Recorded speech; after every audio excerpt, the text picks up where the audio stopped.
Hello everyone, एक बार फिर से आपका स्वागत है मेरी वीडियोस के अंदर।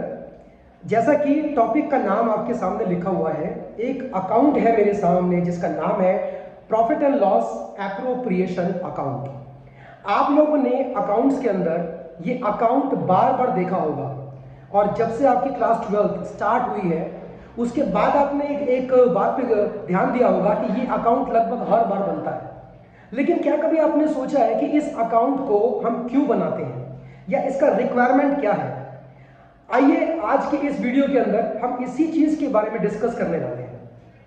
जरा एक बार याद करिए, क्लास 11 के अंदर हमने क्या सीखा था? फाइनेंशियल स्टेटमेंट्स के बारे में हमने बात करी थी, जिसमें सबसे पहले ट्रेडिंग अकाउंट बनता था, फिर उसके बाद प्रॉफिट एंड लॉस अकाउंट बनता था, उसके बाद फाइनली बिजनेस की बनती थी बैलेंस शीट। लेकिन अगर मान लो कि बिजनेस के अंदर सिर्फ एक आदमी नहीं है, अगर दो व्यक्ति हैं तो वो बन जाती है पार्टनरशिप। अब उस प्रॉफिट के ऊपर जो क्लास 11 के अंदर उस अकेले आदमी का हिस्सा बनता था, क्योंकि वो बिजनेस में अकेला था, तो उसका नाम क्या था? याद करिए, उसका नाम था सोल प्रोप्राइटरशिप। मतलब एक अकेला आदमी बिजनेस के अंदर पैसा लगाता है, वही आदमी रिस्क लेता है और वही आदमी सारे के सारे फैसले भी करता है अपने बिजनेस के अंदर और सारे के सारे प्रॉफिट को भी खुद ही एंजॉय करता है।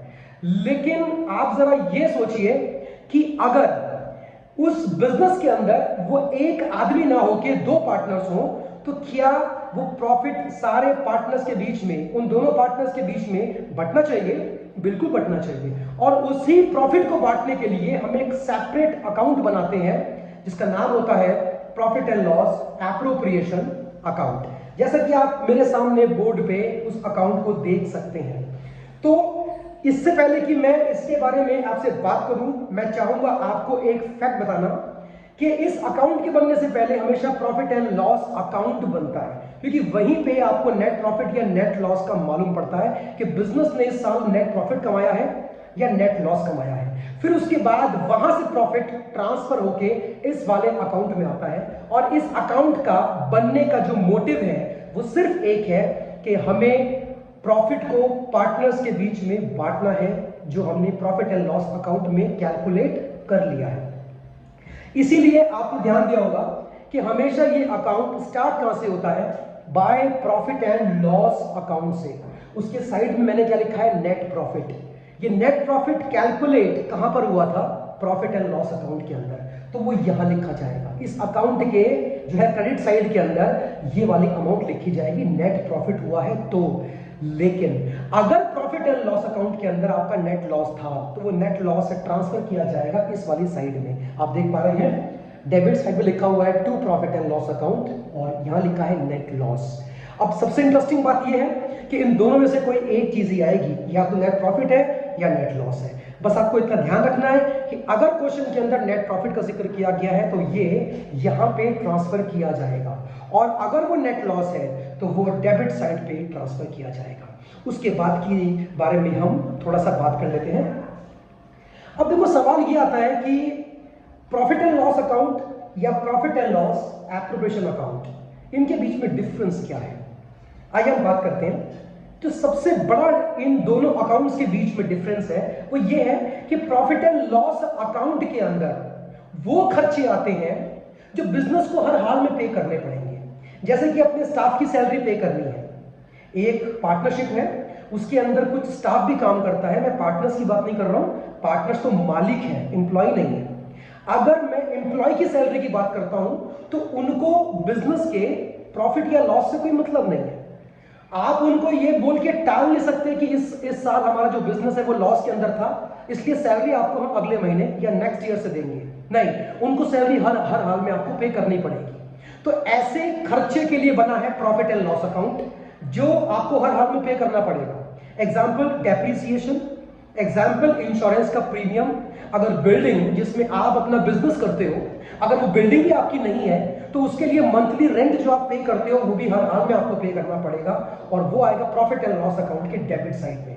अब देखो, इन दोनों अकाउंट्स के अंदर सेम बातें क्या है, कॉमन जो बातें हैं इनमें क्या है दोनों की डेबिट साइड में? अच्छा, मैं किन दो अकाउंट्स की बात कर रहा हूं?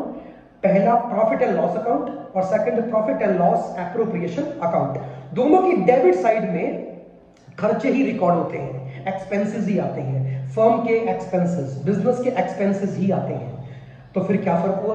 देखो मैंने फर्क पहले ही क्लियर किया है आपको कि प्रॉफिट एंड लॉस अकाउंट के डेबिट साइड में वो खर्चे आएंगे जो किसी भी हाल में पे होंगे, और profit and loss appropriation account के डेबिट साइड में वो खर्चे आएंगे जो फर्म तभी पे करेगी अगर बिजनेस को प्रॉफिट होता है। ये पहला डिफरेंस आपको याद रखना है। और ये वाला अकाउंट बनने के पीछे का मोटिव खाली एक ही है कि जो प्रॉफिट हमने कैलकुलेट कर लिया है प्रॉफिट एंड लॉस अकाउंट के अंदर, अब उसको उठा के हमें पार्टनर्स को डिस्ट्रीब्यूट करना है। ये जो वर्ड लिखा है ना एप्रोप्रिएशन, इसका मतलब होता है डिस्ट्रीब्यूशन। हमें प्रॉफिट्स को पार्टनर्स को उठा के बांटना है। हमको दिखाना है कि हर एक पार्टनर के हिस्से में कितना कितना अमाउंट प्रॉफिट का आया, तो उसके लिए हम ये अकाउंट बनाते हैं। अच्छा, आप अगर देख पा रहे हैं तो इसकी क्रेडिट साइड के ऊपर एक बात और लिखी है, बाय आईओडी। ये आईओडी का मतलब क्या होता है? Interest on drawings. अब इस चीज को समझो, मैंने पहले भी अपनी वीडियोस के अंदर इस बात के ऊपर जोर दिया था कि अगर पार्टनर्स, कोई एक या दो पार्टनर बिजनेस के अंदर से पैसा निकाल लेते हैं, तो वो पैसा निकालना दो अलग अलग टाइप से हो सकता है, drawing against profit and drawing against the capital. अगर पार्टनर, मेरे सेंटेंस पर ध्यान दीजिएगा, अगर पार्टनर कैपिटल से ड्राइंग करते हैं, कैपिटल पार्टनर की है, अगर वो उसमें से पैसा निकालता है अपने पर्सनल यूज के लिए, फर्म को उस पर कोई आपत्ति नहीं है, क्योंकि वो पैसा उसी का था, उसने निकाल लिया। लेकिन अगर फर्म को आपत्ति है तो इसका मतलब कि वो ड्राइंग कैपिटल से नहीं प्रॉफिट से हुई है। प्रॉफिट के ऊपर किसी एक पार्टनर का हक नहीं बनता, सारे पार्टनर्स का हक बनता है। और अगर एक पार्टनर ने अपने प्रॉफिट के अलावा कुछ एक्स्ट्रा पैसा निकाल लिया है अपने पर्सनल यूज के लिए, तो बिजनेस उसको नाम देता है ड्राइंग अगेंस्ट प्रॉफिट। और अगर ड्राइंग अगेंस्ट प्रॉफिट है तो फर्म बोलती है कि उस पे आपको हमें इंटरेस्ट पे करना पड़ेगा, क्योंकि जो आपने पैसा निकाला है ना बिजनेस से ड्राइंग्स की फॉर्म में, वो सिर्फ आपका नहीं था, वो सारे पार्टनर्स का था। और ड्राइंग करने की वजह से प्रॉफिट रिड्यूस हो गया और हर एक पार्टनर्स के हिस्से में प्रॉफिट कम कम आया। मतलब आपने अपने पर्सनल बेनिफिट के लिए, आपने अपने पर्सनल यूज के लिए प्रॉफिट से पैसा निकाला, प्रॉफिट के अलावा जो आपका शेयर बनता है उसके अलावा आपने निकाला, लेकिन उसका खामियाजा सारे पार्टनर्स को भुगतना पड़ रहा है, क्योंकि हर एक केस में प्रॉफिट कम आ रहे हैं। इसीलिए अब आप इंटरेस्ट पे करोगे फर्म को जितनी आपने ड्राइंग्स करी है। मैं फिर से अपने सेंटेंस को रिपीट करता हूं कि अगर पार्टनर ने ड्राइंग अगेंस्ट कैपिटल करी है तो इंटरेस्ट ऑन ड्राइंग कभी भी फर्म चार्ज नहीं करती है। लेकिन अगर वो ड्राइंग अगेंस्ट प्रॉफिट है तो फर्म उससे इंटरेस्ट ऑन ड्राइंग्स का डिमांड करती है। लेकिन शर्त यह है कि इंटरेस्ट ऑन ड्राइंग्स का जिक्र पार्टनरशिप डीड में मिलना चाहिए, तभी मांग सकती है। लौटते हैं वापस इसके ऊपर। आप अगर देख पा रहे हैं तो मैंने इंटरेस्ट ऑन ड्राइंग्स की एंट्री जो मैंने लिखा है इंटरेस्ट ऑन ड्राइंग्स के बारे में, वो इस अकाउंट की क्रेडिट साइड पे लिखा है। इसका मतलब है कि interest on drawing partner business को पे करता है, जिसकी वजह से बिजनेस का प्रॉफिट बढ़ जाता है। आप मेरी बात को समझिए कि मेरा कहने का मतलब क्या है। आईओडी पार्टनर पे करता है फर्म को, तो फर्म के पास पैसा आता है, तो आईओडी पार्टनर के लिए क्या बना? खर्चा, और फर्म के लिए बना इनकम, और वो इनकम वो नेट प्रॉफिट में जोड़ता है, वो आपके सामने लिखा हुआ है, जिससे कि फर्म का नेट प्रॉफिट पहले से बढ़ जाता है, और वो फिर अमाउंट यहां लिखी जाती है नीचे। आप अगर देख पा रहे हैं यहां पे लिखी जाती है। अब आते हैं डेबिट साइड पे। डेबिट साइड पे क्या लिखे हैं सर? हमने लिखे हैं एक्सपेंसेस। मैंने पहले ही आपसे बात करी इस बारे में कि प्रॉफिट एंड लॉस अकाउंट हो या profit and loss appropriation account हो, दोनों की डेबिट साइड पे हम खर्चे ही लिखते हैं। लेकिन ये वो खर्चे हैं जो फर्म पार्टनर्स को तभी देगी जब बिजनेस को प्रॉफिट होगा। आप देख पा रहे हैं कि लिखा क्या मैंने? टू इंटरेस्ट ऑन कैपिटल, दोनों पार्टनर्स को मिलेगा अगर डीड में लिखा है। ये बिजनेस के लिए एक्सपेंस है लेकिन पार्टनर के लिए इनकम है। ओके। टू सैलरी, अगर पार्टनरशिप डीड में सैलरी का जिक्र किया गया है तो दोनों पार्टनर्स को या किसी एक पार्टनर को बिजनेस सैलरी देगा। अगेन सैलरी पे करना फर्म के लिए क्या बना? एक्सपेंस बना, पार्टनर के लिए इनकम बना। क्योंकि बिजनेस के लिए एक्सपेंस है इसलिए मैंने उसको डेबिट साइड पे शो करा है। टू कमीशन, अगर डीड में लिखा हुआ है कि किसी पार्टनर को बिजनेस से कमीशन भी मिलेगा, तो वो भी बिजनेस को पे करना पड़ेगा। ये सारे खर्चे माइनस कहां से होंगे? उस प्रॉफिट में से जो हमने यहां लिखा था। ये जो प्रॉफिट लिखा हुआ है इसमें से भी ये एक्सपेंसेस को हम माइनस करेंगे। उसके बाद फाइनली जो प्रॉफिट बचता है, अगर बचता है, इन सारे एक्सपेंसेस को माइनस करने के बाद अगर कुछ प्रॉफिट बचता है तो वो पार्टनर्स को उनके प्रॉफिट शेयरिंग रेशियो के अंदर हम डिस्ट्रीब्यूट कर देती है। फाइनली इस प्रॉफिट पे पार्टनर्स का अधिकार बनता है।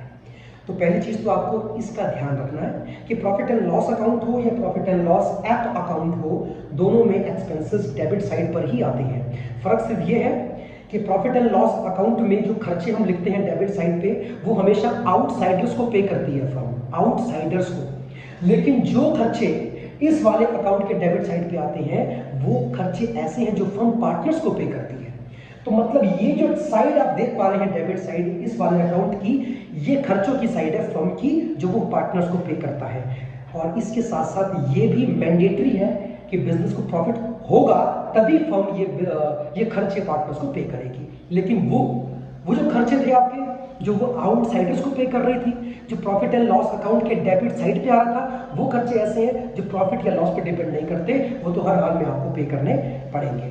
तो ये थी मेरी एक स्मॉल सी वीडियो जिसके अंदर हमने इस अकाउंट के बारे में जिक्र किया, क्योंकि ये अकाउंट बार बार इस चैप्टर में आपके सामने आएगा, तो आपको इसको पढ़ना पड़ेगा अच्छे से।